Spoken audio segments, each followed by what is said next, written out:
রেখো, আমাদেরকে গাল দেওয়ার জন্য কিন্তু প্রচুর মানুষ আছে।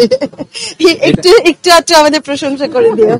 প্রত্যেকটা সিস্টেমের ভেতরে এবং আমাকে যে দায়িত্বটা দেওয়া হয়েছে, আমি মনে করছি যে আমাদের বড় এই এই এই অন্তর্বর্তীকালীন সরকারের যে বড় জায়গাটা আছে, সেই জায়গাটাই আমি মাথায় রাখবো, সেই পলিসিটাই আমি মাথায় রাখবো, রেখে আমি আমাদের মন্ত্রণালয়কে চেষ্টা করব বোঝার এবং চেষ্টা করব শুধরবার এবং পরিবর্তন করার।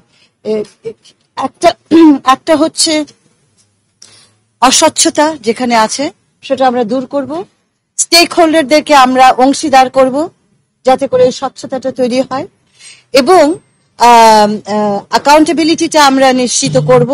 সেখানে এদের কি মনিটরিং মেকানিজম আছে আমি এটা বুঝবো, প্রয়োজন হলে আমরা নতুন মনিটরিং মেকানিজম অন্তর্ভুক্ত করব, এবং আমাদের যে সম্পদটা আছে, যে বাজেটটা আছে, সেটা ব্যবহার হচ্ছে কিভাবে সেটা আমাদেরকে বুঝতে হবে, এবং সেই জায়গাটায় আমরা নতুন করে দেখব। তার মানে আমরা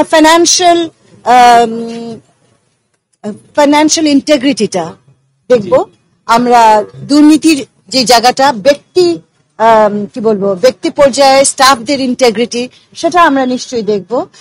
আর একটা বড় জায়গা আমার জন্য হচ্ছে যে এই যে একটা মাস এই বাচ্চারা এইভাবে লড়লো, এরা নিজেরাই তো খুব দুর্বল পরিবারের সন্তান। দুর্বল পরিবার, আবার আমি দুর্বল শব্দটা ব্যবহার করে ফেললাম, সেটা আমি বলতে চাই না। ওরা অত্যন্ত সবল, অত্যন্ত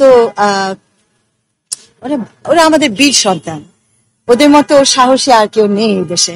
তো ওদের উপরে আমার ইচ্ছে থাকবে যে আমরা যে পরিবর্তনগুলো আনবো সেখানে একটা হবে তরুণদেরকে কেন্দ্র করে একটি বড় পরিকল্পনা নেওয়ার আমার ইচ্ছা আছে, যেন আমরা তাদেরকে এটার সাথে অন্তর্ভুক্ত করতে পারি। আর একটা ছোট্ট কথা বলি, তাদেরকে আমি মন্ত্রণালয়ে আমাদের সাথে কাজ করার একটা সুযোগও করে দিতে চাই। সামনের দিনে আমরা কি পলিসি লেভেলে হয়তো ধীরে ধীরে ধাপে ধাপে কিছু চেঞ্জ দেখতে পারবো ইনশাআল্লাহ, ইনশাআল্লাহ। আর আমাদের কিন্তু তোমাদের সাপোর্ট লাগবে কিন্তু, হ্যাঁ। আর এটাও মনে রেখো, আমাদেরকে গাল দেওয়ার জন্য কিন্তু প্রচুর মানুষ আছে। একটু একটু আমাদের প্রশংসা করে দিও।